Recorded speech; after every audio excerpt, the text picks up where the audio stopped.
जय हिंद। तो ये रिवॉल्ट ऑफ 1857 का सेकेंड वीडियो है, और अगर आपको इससे रिलेटेड नोट्स वगैरह कुछ चाहिए तो वो पिन कमेंट और डिस्क्रिप्शन में आपको मोर डिटेल मिल जाएगा। तो हम लोग रिवॉल्ट ऑफ 1857 पढ़ रहे थे। इसमें हम लोग एग्जैक्टली जानेंगे कि हुआ क्यों हुआ भाई, इतनी बड़ी तादाद में इतना बड़ा रिवॉल्ट क्यों हुआ। तो सबसे पहली चीज़, एक पैटर्न 53 नाम की एक बुलेट हुआ करती थी, ठीक है, जिसे न्यू ईयर में ब्रिटिश लोग अनाउंस के ज़्यादा होशियारी दिखा रहे थे। न्यू ईयर आया, एक पैटर्न 53 नाम का एक बुलेट को इंट्रोड्यूस किया। अब वो जो बुलेट होता था कैसा होता था, वो बुलेट सूअर और गाय के मांस से बना हुआ रहता था। तो मुसलमान के लिए सूअर और गाय, हिंदू के लिए ये सब हराम है, मतलब एक धर्म में आप इंटरफेयर कर दिए, एक वैसी वाली चीज़ है। आप लोग बोलोगे कि बुलेट में अगर इनका मांस यूज़ हो रहा है तो धर्म का इंटरफेयर कैसे हो गया, क्योंकि ये जो बुलेट होता था उसे चलाने से पहले मुंह से ऐसे करके खींचना पड़ता था, उसका एक रैपर होता था, उसे खींचना पड़ता था। इसे पैटर्न 53 बुलेट कहते थे, ठीक है। तो इसे मुंह से खींचते थे, तो इससे जो है धर्म भ्रष्ट हो जाता था।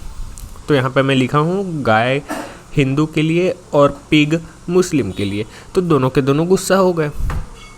ये ग्रीस का आर्टिस्ट था, ठीक है, तो इसके अगेंस्ट में तो सबसे पहले क्या हुआ, जनवरी के टाइम 22 जनवरी को सबसे पहले इन लोग विरोध प्रदर्शन करने के लिए एक जागरूकता फैलाए। जैसे होता है ना कि अगर कुछ एक आपको एक बवाल करना है या किसी के खिलाफ कुछ आंदोलन करना है, तो आपको कुछ लोगों को उसके खिलाफ भड़काना पड़ेगा, ठीक है, या आप लोगों को जागरूकता करना पड़ेगा, जागरूकता पैदा करनी पड़ेगी।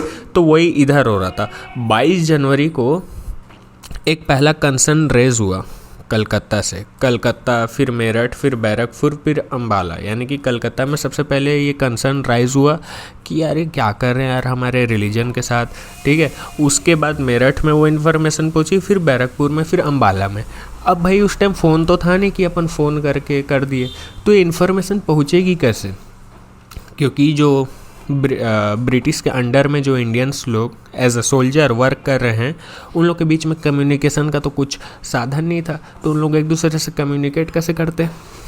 तो उसके लिए फरवरी में 1857 में चपाती ट्रांसफ़र वाला इन लोग टेक्निक का यूज़ करते। चपाती ट्रांसफ़र हुआ क्या, जागरूकता फैलाने के लिए ये लोग क्या करने लगे, ये चपाती देख रहे हो, थोड़ी सी जली हुई रोटी है भले, बट इन लोग चपाती ट्रांसफ़र के थ्रू अपनी इन्फॉर्मेशन को पहुंचाते थे।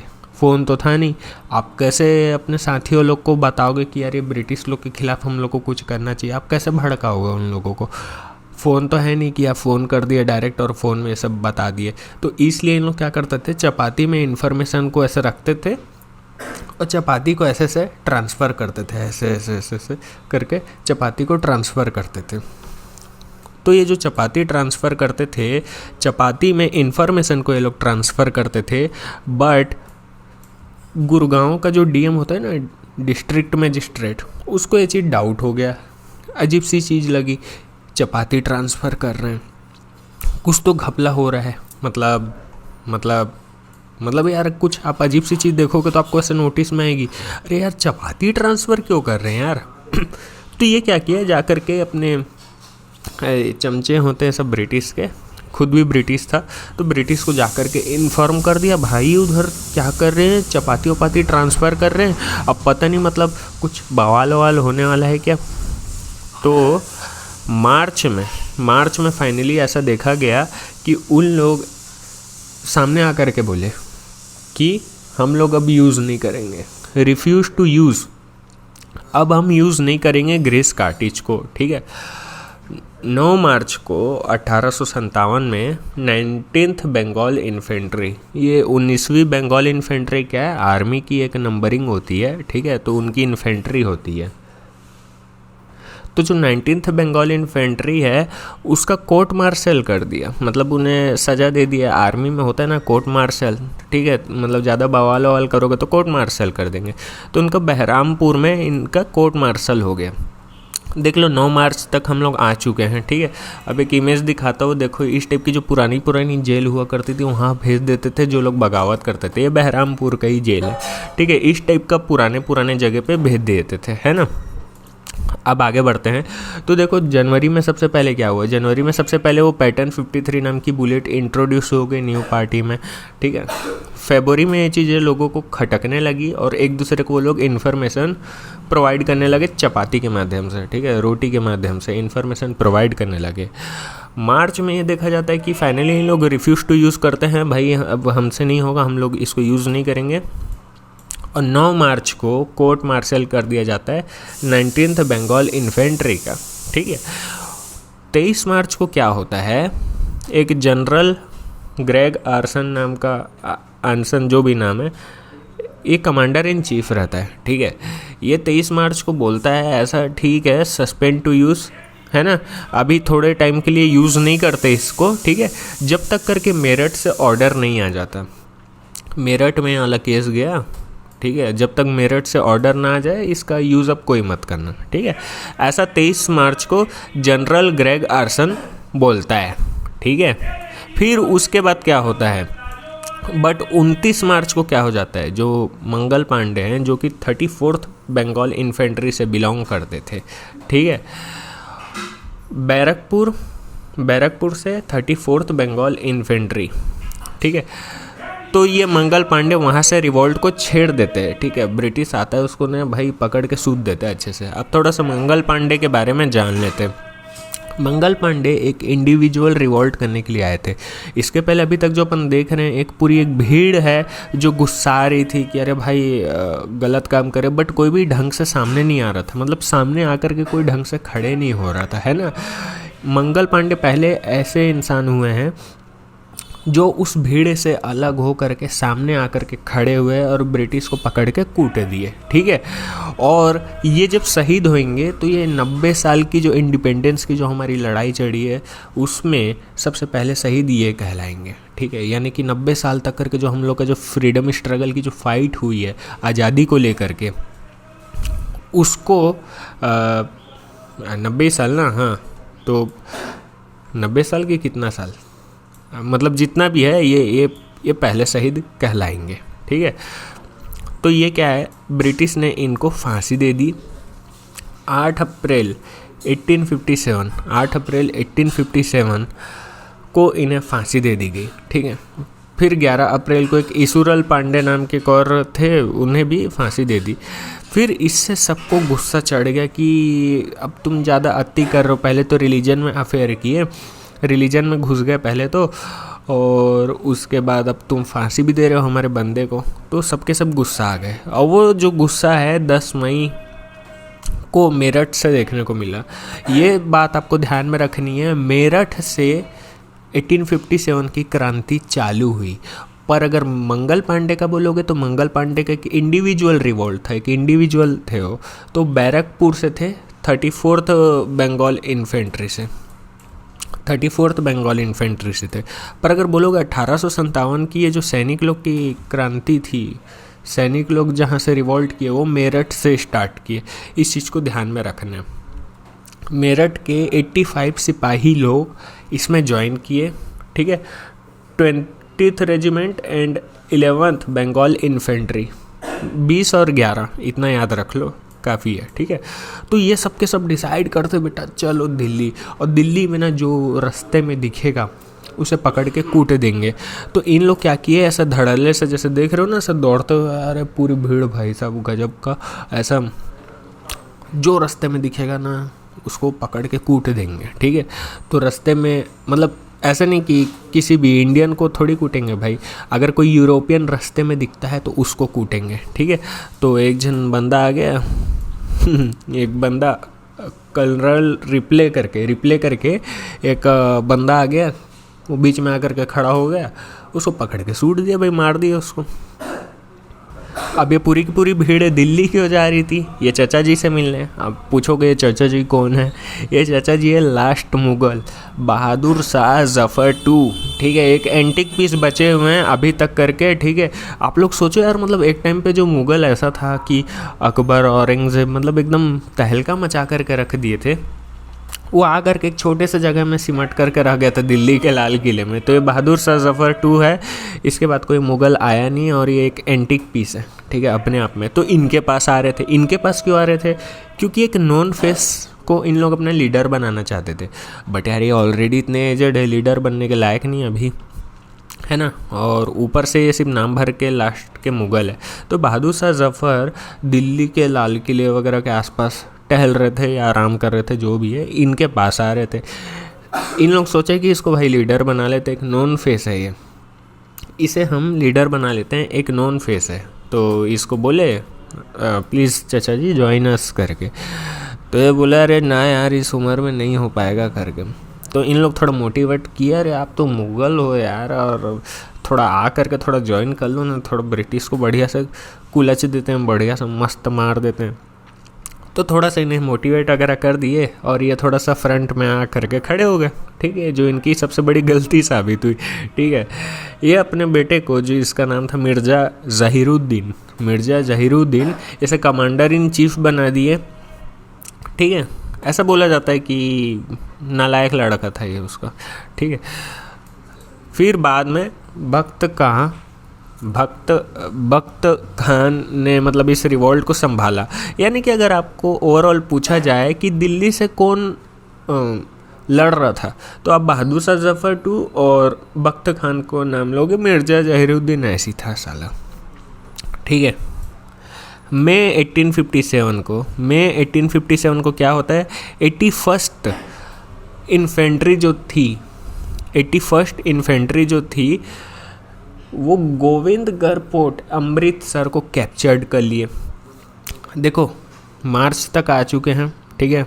मार्च में क्या क्या हुआ, ठीक है। मार्च में एक तो क्या बोलते हैं मंगल पांडे वाला हुआ, अप्रैल में रिवॉल्ट वगैरह कर दिए, ठीक है, फांसी भी हो गई, ठीक है। मतलब ये सब अपन अभी तक देख चुके हैं।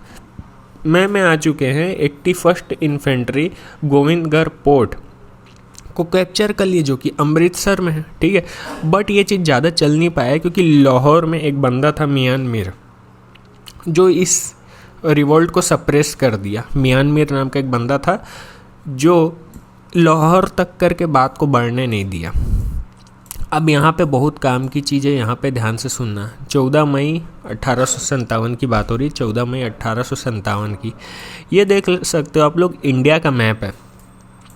ये जो रेड कलर का सर्कल एरिया देख रहे हो, इस एरिया में बेसिकली 1857 का रिवॉल्ट ज़्यादा हुआ। जैसे कि आपको बताऊं, मैं साउथ में ज़्यादा नहीं पहुंचा था क्योंकि साउथ में अच्छे खासे अमीर बिजनेसमैन थे, उन लोगों को कभी इससे दिक्कत नहीं हुई, ठीक है, क्योंकि वहाँ पे फैक्ट्री वगैरह भी थी अच्छी अच्छी, तो उन लोगों को कोई दिक्कत नहीं था। ब्रिटिश के साथ पूरे मिले हुए थे, है ना, पैसों ऐसे से खुश थे एकदम, तो नहीं आए उन लोग, है ना। और उन लोग को ज़्यादा रिलीजन से भी कोई मतलब नहीं था कि उन लोग ऑफेंड हो गए, ऐसा भी कुछ नहीं था। इसलिए साउथ में देखने को नहीं मिलेगा। जितना बंगाल और यूपी के आसपास का एरिया है वहाँ पे ये रिवॉल्ट को देखने को मिलता है। तो बंगाल में इस समय लड़ाई का माहौल छिड़ा हुआ है बंगाल में, ठीक है। तो ये जो कैनिंग है, कैनिंग इस समय का गवर्नर जनरल ऑफ इंडिया, ठीक है, इसकी पोस्ट बाद में चेंज होएगी, ठीक है, वो चीज़ आपको ध्यान में रखना है। ये क्या करता है, जो यहाँ पे बॉम्बे पड़ता है, तो बॉम्बे में एल्फिंस्टन नाम का एक बंदा था जो गवर्नर ऑफ बंगाल बॉम्बे था, ठीक है। इस समय का सिचुएशन मैं आपको ऑलरेडी बता चुका हूँ कि जो बंगाल का पोर्शन है वहाँ पर गवर्नर जनरल ऑफ इंडिया बैठ रहा है, जो कि पूरी प्रेसिडेंसीज को रूल कर रहा है। और यहाँ पे गवर्नर ऑफ बंगाल अभी भी बैठा है, यहाँ पे गवर्नर ऑफ मद्रास अभी भी बैठा है। यहाँ पे सिर्फ गवर्नर है, यहाँ पे गवर्नर जनरल ऑफ इंडिया है जो बाकी सब प्रेसिडेंसीज को रूल करता है। तो यहाँ पे बैठा है कैनिंग, जहाँ पे लड़ाई छिड़ गई, और यहाँ पे बॉम्बे में बैठा है एल्फिंस्टन नाम का एक गवर्नर ऑफ बॉम्बे। तो इसको टेलीग्राफ में मैसेज करता है, अबे इधर भेज, सेना को जल्दी भेज, इन लोग फाड़ रहे हैं मेरा, ऐसे करके। तो एल्फिंस्टन बोलता है ठीक है ब्रो, भेज रहा हूँ मैं सेना को। तो टेलीग्राफ में मैसेज करता है। अब सोचो डलहौजी इतना डेवलपमेंट करके गया था कि ये मैसेज कर पा रहा है उसको, ठीक है। इस टाइम, इतने पुराने टाइम की बात हो रही है, 1857 के टाइम की बात हो रही है। मोबाइल फ़ोन को आने में अभी बहुत टाइम है। टेलीग्राफ कर दे रहा है, मैसेज कर दे रहा है, वो मैसेज रिसीव भी कर लिया है, ठीक है। तो डलहौजी कैनिंग के लिए ये अच्छा काम किया।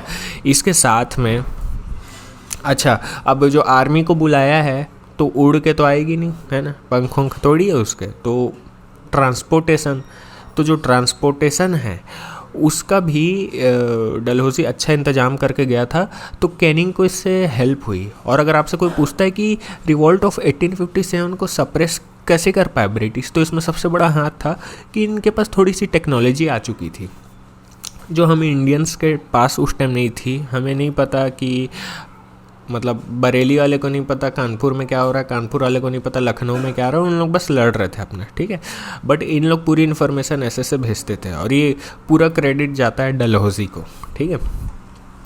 वैसे ही यहाँ पे इंडिया में आप लोग देखे होंगे, मैप अगर थोड़ा बहुत क्लियर होगा तो यहाँ पे अभी म्यांमार पड़ता है, पहले बर्मा हुआ करता था, तो बर्मा से भी यहाँ पे आर्मी को बुला लिए, इधर भेज दो।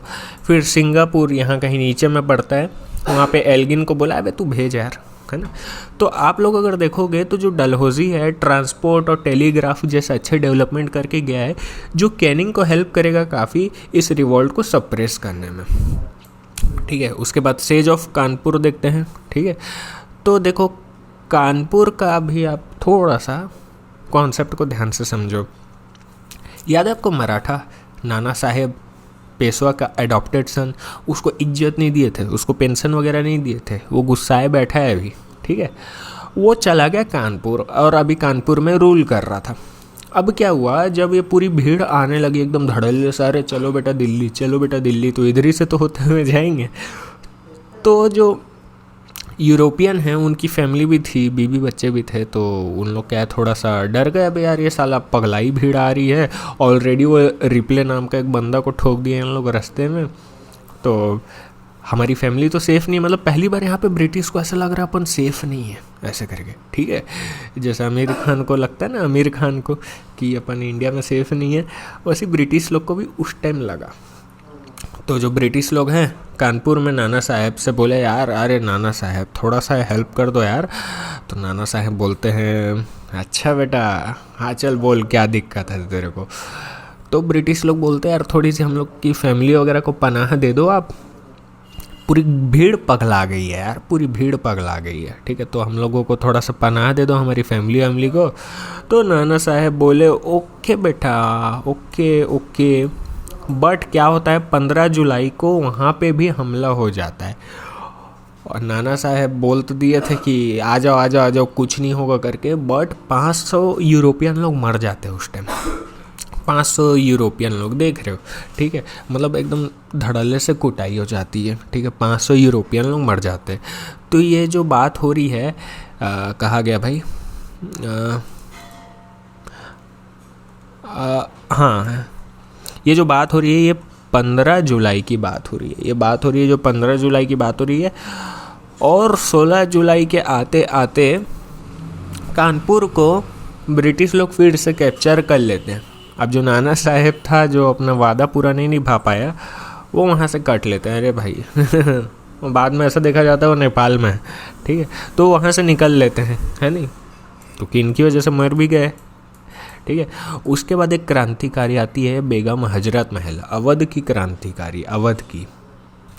पिछले वीडियो पे मैंने आपको बताया था एनेक्सेशन ऑफ अवध, है ना, अवध को जो हड़पे थे चालबाजी करके, तो वहाँ पे अवध को कौन रूल कर रहा था, वाजिद अली शाह, उससे मिस गवर्नमेंट बता करके अवध को ले लिए थे, ये बेसिकली उसकी वाइफ थी, ठीक है। और ये लखनऊ से एक अच्छी लीडर साबित होती है, लखनऊ से लीड की रिवॉल्ट को, काफ़ी इनका अच्छा नाम है, ठीक है, बेगम हजरत महल एक बड़ा नाम है, ठीक है। उसके बाद अपन देखते हैं तांत्या तोपे। तो तांत्या तोपे किस किस जगह से एसोसिएटेड है पहले वो देख लो। लखनऊ ग्वालियर दोनों के दोनों जगह आसपास है, लखनऊ और ग्वालियर, तो लखनऊ ग्वालियर, और बाद में ये झांसी की रानी को भी सपोर्ट किए थे, तो ये अच्छे जगह अपना पैर फैलाए थे, ठीक है। तो जो तांत्या तोपे थे ये सबसे पहले कानपुर में जनरल विंडम करके एक बंदा था, विंडम, ठीक है, उसके साथ बकर करते थे, उसके साथ मस्ती करते थे, बकर मस्ती मतलब मजाक मस्ती नहीं, उसको परेशान किया करते थे, ठीक है। बाद में एक ग्वालियर चले गए, बट कॉलिन नाम का एक बंदा था जो इन्हें करने नहीं दिया, तो वो वहाँ से भग गए और बुंदेलखंड के जंगल में चले गए। एक गोरिल्ला वॉरफेयर टेक्निक का उसके बाद यूज़ करने लगे। ये टेक्निक इंडियंस में बहुत लोग यूज़ किए हैं, इंडिया में बहुत लोग यूज़ किए हैं, जिसमें आप छुप छुप के वार करते हो, जैसे संथल रिबिलियन लोग भी वही किया करते थे, है ना। तो ये है। इसके बाद मैं आपको एक नेक्स्ट स्लाइड दिखाता हूँ। ये अब अपन बात करते हैं झांसी की रानी की। तो रानी लक्ष्मीबाई झांसी से रूल कर रही थी, इन्हें आप सभी जानते होंगे। इनका एक छोटा लड़का भी होता था जिन्हें ये पीठ में लेकर के घुमा करती थी और ऐसी ही लड़ाइयाँ किया करती थी, ठीक है। अब बचपन में जब मैं पढ़ता था ना, तो बचपन में हमारे बुक में ऐसा लिखा रहता था, झांसी की रानी ने अंग्रेज़ों से लोहा ले लिया करके। तो यार अब टीचर को समझाना नहीं आता था कि मैं ही समझदार नहीं था, मेरे को नहीं पता। अब मेरे को लगता था ये अंग्रेज लोग से लोहा काहे ले रही है करके। तो यार टीचर लोग को वहाँ पे थोड़ा सा ऐसा एक्सप्लेन करना चाहिए, थोड़ा सा ब्रीफ में स्टोरी में देना चाहिए कि लोहा लेने का मतलब पंगा लेना होता है करके। अब यार बच्चे लोग हैं, दिमाग कितना पूरेगा। तो थोड़ा जो स्कूल में जो स्कूलिंग होती है ना, उसमें भी थोड़ा टीचर्स को ध्यान देना चाहिए। तो मेरे को तो ऐसे ही लगता था, अभी समझ में आता अच्छा लोहा लिया मतलब पंगा लिया। तो इनका बेटा का नाम आनंद राव था जो इनके पीछे रहता था हमेशा, ठीक है। तो रानी लक्ष्मीबाई का मुकाबला होता है हगरोस से, ठीक है। काफ़ी अच्छे लंबे टाइम तक करके इसके साथ मुकाबला करती है, बट लास्ट में, अब ये तो अकेली थी, तो लास्ट में ये हार जाती है, ठीक है, बट शहीद हो जाती है बोलना चाहिए। देखो ये सब शुरुआत कहाँ से हुआ। देखो 1857 वाला सन निकल चुका है, अब हम लोग आ चुके हैं 1858 में। 23 जनवरी की बात हो रही है। ब्रिटिश इनसे बोलते हैं हमें झांसी दे दो, ये बोली नहीं देती, ठीक है, सी रिफ्यूज इट, ठीक है। तो ब्रिटिश ने अटैक कर दिया। 2 वीक तक लड़ाई चली, 2 वीक तक करके सरवाइव किए अकेले। उधर ब्रिटिश की इतनी बड़ी आर्मी और यहाँ से ये अकेले, ठीक है, लड़ी है। तांत्या तोपे भी फिर बाद में अपनी सेना को भेज देता है और ख़ुद भी चले जाता है लड़ने के लिए, ठीक है। बट दोनों के दोनों डिफीट हो जाते हैं और 31 मार्च तक करके ब्रिटिश झांसी को भी कैप्चर कर लेते हैं, ठीक है। जब रानी लक्ष्मीबाई झांसी से निकल जाती है तो ग्वालियर फोर्ट को कैप्चर कर लेती है, ग्वालियर फोर्ट को कैप्चर कर लेती है। बट शहीद हो जाती है 1858 में। कल्पी नाम की एक जगह है, वहाँ पे ये शहीद हो जाती है लड़ते लड़ते, ठीक है। फिर उसके बाद एक लीडर होते हैं कुंवर सिंह नाम के, जो बिहार आरा से बिलोंग करते हैं। 80 साल के थे पर 1 साल तक करके लड़ाई की है बढ़िया से, तो इनका भी नाम आपको याद रखना है। फिर जो बहादुर शाह जफ़र टू था, जो जोश में आकर के फ्रंट में खड़े हो गए थे, लास्ट मुगल ऑफ इंडिया, वो उनको ये खामियाजा भुगतना पड़ा कि जो हडसन नाम का एक ब्रिटिश था उनके 2 लड़के को मार दिया, ठीक है, और इनको भेज दिया रंगून, तू चल बेटा, तू बहुत उछल रहा है, तू यहाँ रहने लायक नहीं है करके। तो उसको रंगून भेज दिए। रंगून मतलब शायद ये बर्मा में एक जगह है, यानी कि आज का म्यांमार में। उसके बाद जो कानपुर है उसको कौन कंट्रोल में लाया, ये ब्रिटिश के नाम है ना। कानपुर को कौन कंट्रोल में लाया, कानपुर को एक कैम्बेल कंट्रोल में लाया और दिल्ली को जॉन निकलसन एंड हडसन नाम के बंदे ने कंट्रोल में लाया। इनके नाम आपको याद रख लेना। यहाँ पे एक लिस्ट है जिसमें मैं एक जगह बताया हूँ एक तरफ कि कौन कौन सा जगह से रिवोल्ट हो रहा था, उनके लीडर कौन कौन थे और कौन कौन ब्रिटिश लोग उन्हें सप्रेस किए। तो लाइन से देख लेते हैं। सबसे पहले जो दिल्ली है, तो दिल्ली में लाल किला लास्ट मुगल, तो बहादुर शाह जफ़र टू, और उसके बाद मैं आपको बताया था एक भक्त खां करके एक बंदा था जिसे बाद में सौंप दिया था, क्योंकि जो बहादुर शाह जफ़र टू है उसका जो बेटा था वो क्या ज़हीरुद्दीन करके कुछ नाम था उसका, वो कुछ काम का नहीं था, कोई एक्सपीरियंस नहीं था उसको काम का। तो बाद में भक्त खां जो भी नाम है उसको कमांड दे देते हैं। बट निकलसन एंड हडसन, ठीक है, निकलसन एंड हडसन ने इन्हें सप्रेस किया, ठीक है। दिल्ली से बोला निकल ऐसे करके, ठीक है, और हडसन ऐसा हड़का दिया, अरे हट भाग यहाँ से ऐसे करके। तो इन्होंने इन्हें सप्रेस किया। कानपुर में नाना साहेब और तांत्या तोपे देखो हर जगह पैर फंसाए थे अपना, और नाना साहेब सिर्फ कानपुर वाले, इतना आपको याद रखना है, ठीक है। तो जो तांत्या तोपे थे वो नाना साहेब के अकाउंटेंट थे, ठीक है। इसे कैम्बेल नाम के एक बंदे ने इसे सप्रेस किया। फिर लखनऊ में बेगम हजरत महल, ठीक है, इसे भी कैम्बेल नाम के एक बंदे ने सप्रेस किया। क्योंकि कानपुर और लखनऊ आसपास है, इसलिए कैम्बेल नाम के बंदे ने दोनों जगह का रिवोल्ट को सप्रेस किया। फिर अगर हम लोग बरेली का देखें तो बरेली से खान बहादुर खान ने इसे सप्रेस किया। बिहार में जगदीशपुर नाम की एक जगह है जहाँ पे कुंवर सिंह और अमर सिंह, ठीक है, इन्होंने रिवोल्ट किया। और विलियम टेलर और विसेंट आयरे करके जो बंदे थे उन्होंने इसे सप्रेस किया। झांसी का जैसे मैं बताया रानी लक्ष्मीबाई, ठीक है, और इन्हें सप्रेस करने वाले हग रोज। झांसी में एक और बंदा था फैज़ाबाद मौलवी अहमदुल्ला शाह। नाम काफ़ी लंबे होते हैं इसलिए थोड़ा पढ़ने में थोड़ा दिक्कत हो जाता है, तो प्रोनाउंसिएशन कई बार इधर उधर हो जाता है। इलाहाबाद से लियाकत अली और कॉलिन नेल करके कोई बंदा था, ठीक है।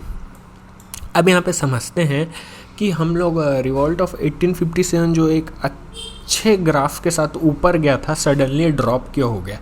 मतलब एक अच्छा ग्राफ पकड़ा था, ब्रिटिश की फट गई थी लिटरली, बट अचानक से क्या हुआ कि उसका ग्राफ एकदम नीचे हो गया। क्यों अपन हारे? तो देखो सबसे पहला रीज़न ये गद्दार लोग को बता रहा हूँ। इनमें से कुछ लोग गद्दार हैं और कुछ लोग ऐसे हैं जो लोग पार्टिसिपेट ही नहीं किया, ठीक है। होलकर्स ऑफ इंदौर, मराठा, आपस में लड़ाई चलती थी, होलकर भी उनका पार्ट था। तो ये पेशवा मराठा ऐसे करके, तो जो होलकर है ना वो थोड़ा ब्रिटिश की साइड होते थे, ठीक है। होलकर्स ऑफ इंदौर है ना, तो वो तो ब्रिटिश के साथ हो गए यार, है ना। फिर मान सिंह ऑफ ग्वालियर, ये गद्दार आदमी जो रानी लक्ष्मीबाई और जो तांत्या तोपे है, ठीक है, उनके साथ ये चीट किया था, ठीक है। तो उनके साथ ये चीट किया था मान सिंह ऑफ ग्वालियर, है ना। उसके बाद निज़ाम ऑफ हैदराबाद का निज़ाम भी ब्रिटिश के साथ मिला हुआ था, एकदम मतलब चाटने वाला बंदा। तो हैदराबाद का निज़ाम भी मतलब नहीं था भाई हमारे सपोर्ट में। फिर उसके बाद जो सिख रूलर हुआ करते थे, सिख रूलर इसलिए पार्टिसिपेट नहीं किए क्योंकि इसमें मुग़ल इन्वॉल्व है, मतलब मुग़ल का बहादुर शाह जफ़र टू। अब सिख लोग की पुरानी दुश्मनी ये है कि जो मुग़ल लोग हैं इनके बहुत सारे धार्मिक गुरु को मतलब टॉर्चर किए हैं, है ना, और जान से मार दिए हैं। तो जो सिख लोग हैं मुग़ल लोग से चिढ़े हुए हैं, जो कि बनता भी है भाई चिढ़ना। तो चूंकि मुग़ल लोग इस रिवॉल्ट में पार्टिसिपेट किए हैं तो सिख लोग का उतना इंटरेस्ट यहाँ पे देखने को नहीं मिला है। फिर दिनकर राव ऑफ ग्वालियर भी गद्दार था और सलार जंग ऑफ हैदराबाद भी गद्दार थे। ये दोनों नाम तो गद्दार हैं सबसे बड़े, है ना। इसमें सिख रूलर गद्दार नहीं है। सिख रूलर सिर्फ मुग़ल के कारण नहीं आए थे, नहीं तो वो भी आकर के अच्छे से बैंड बजा देते, ठीक है। उसके साथ में कौन लोग पार्टिसिपेट नहीं किए? ज़मींदार जो लोग अच्छे पैसे वाले लोग थे, उन लोगों को काय दिक्कत होगी भाई, ज़िंदगी अच्छा से चल रहा है तो ठीक है, तो ज़मींदार लोग पार्टिसिपेट नहीं किए। फिर एलाइड क्लास, देखो पढ़े लिखे लोग भी पार्टिसिपेट नहीं किए इस चीज़ में, पढ़े लिखे लोग पार्टिसिपेट नहीं किए, ठीक है। पढ़े लिखे लोग हैं, उन लोग को लग रहा है अरे लफंटरगिरी कर रहे हैं करके, उन लोग भी पार्टिसिपेट नहीं किए। साउथ के बिजनेसमैन, जैसे कि मैं आपको बताया साउथ में रिवॉल्ट इसलिए नहीं गया क्योंकि वहाँ जो बिजनेसमैन हैं अच्छे से अपना धंधा पानी कर रहे हैं, ब्रिटिश के साथ अच्छा मिले हुए हैं, ब्रिटिश लोग अच्छा पैसा भी दे रहे हैं, इसलिए साउथ से भी ये रिवॉल्ट देखने को नहीं मिलता है। इसके बाद में कुछ एक फैक्ट देख लो, जैसे तांत्या तोपे का ओरिजिनल नाम था रामचंद्र पांडुरंग और नाना साहेब का ढोंडूपंत नाम था। ये सब फैक्ट वाली बात है। और रानी लक्ष्मीबाई का नाम मनु था और ये इनके पति का नाम, ये बेसिकली इनके पति मर गए थे तो ये विडो हो गई थी, गंगाधर नाम था और ये कल्पी झांसी में शहीद हो गई थी। ये होता है, ठीक है। अब यहाँ पर हमारा ये रिवॉल्ट ऑफ 1857 ख़त्म होता है। बट अगर मैं आपसे पूछूँ कि हम लोग का रिवॉल्ट हारने का क्या क्या कारण था। सबसे पहली चीज़ देखो, एक क्विक रिवाइज करता हूँ मैं, है ना। सबसे पहली चीज़, जो यहाँ पे जो एक भीड़ थी, जो एक भीड़ उबल पड़ी थी, ठीक है, उस भीड़ को कंट्रोल करने के लिए कोई लीडर नहीं था। एक लीडर की बहुत ज़रूरत पड़ती है, ठीक है, क्योंकि लीडर ही पूरा गाइड करता है, ठीक है। तो जो एक अच्छा लीडर नहीं था हमारे पास, है ना, पूरी भीड़ बस ऐसे बस हवा में ऐसी भाग रही थी। दूसरी चीज़, जो अभी तक जो ब्रिटिश है, जो कैनिंग था, उसके लिए डलहौजी बहुत अच्छे काम करके गया था, जिससे कैनिंग को काफ़ी ज़्यादा हेल्प हुआ रिवॉल्ट को सप्रेस करने में। डलहौजी ट्रांसपोर्टेशन, टेलीग्राफ, वो 1857 में इतनी अच्छी चीज़ें करके गया था। तो ब्रिटिश लोग क्या आपस में कम्युनिकेट कर पा रहे थे, और अगर आर्मी का ट्रांसफ़र करवाना है तो इधर से इधर आर्मी को मंगा भी पा रहे थे। ट्रांसपोर्टेशन और टेलीग्राफी दो बहुत अच्छी चीज़ें डलहौजी करके गया था, जिससे रिवॉल्ट को सप्रेस करने में इन्हें बहुत हेल्प हुई, ठीक है। और वहीं अगर आप इंडियन सोल्जर का देखोगे तो इन लोग आपस में कम्युनिकेट ही नहीं कर पा रहे। मतलब अगर यहाँ लखनऊ से मान लो झांसी जा रहे हैं लड़ने के लिए, या दिल्ली जा रहे हैं, तो इनको ये नहीं पता कि रास्ते में इन्हें कौन मिलेगा, क्या पता इनके लिए कोई चाल बिछा करके बैठा हो, ठीक है। तो इन्हें बिल्कुल भी कोई कम्युनिकेशन ही नहीं था, उस तरफ का क्या सीन है, इस तरफ का क्या सीन है, इन्हें कुछ मालूम ही नहीं था। तो कम्युनिकेशन गैप हो रहा था, क्योंकि इनके पास टेक्नोलॉजी नहीं थी, सबसे बड़ी चीज़। फिर जो पढ़े लिखे लोग थे नॉट इंटरेस्टेड, ठीक है। जो साउथ के जो बिजनेसमैन थे वो लोग भी नॉट इंटरेस्टेड, है ना। सिख मुग़ल के कारण नहीं आए, है ना। और उसके अलावा होलकर्स ऑफ इंदौर और निज़ाम ऑफ हैदराबाद, ये लोग तो गद्दार थे, ब्रिटिश के साथ मिले हुए थे। मान सिंह, ठीक है, ये सब लोग ब्रिटिश के साथ मिले हुए थे। तो इतने सब कारणों की वजह से ये रिवॉल्ट सक्सेसफुल नहीं हो पाया। अचानक से इसका ग्राफ ऊपर बढ़ा, बट एक अच्छा लीडर नहीं होने के कारण और थोड़ी बहुत गद्दारी के कारण ये रिवॉल्ट में हमें डाउनफॉल देखने को मिलता है। तो इसके सीरीज़ कंटिन्यू चलते रहेगी। तो वीडियो कैसा लगा कमेंट सेक्शन पे बता देना, लाइक कर देना अगर यहाँ तक देखे होगे तो। तब तक के लिए जय हिंद, वंदे मातरम, जय इंडिया हो गया, बाय बाय।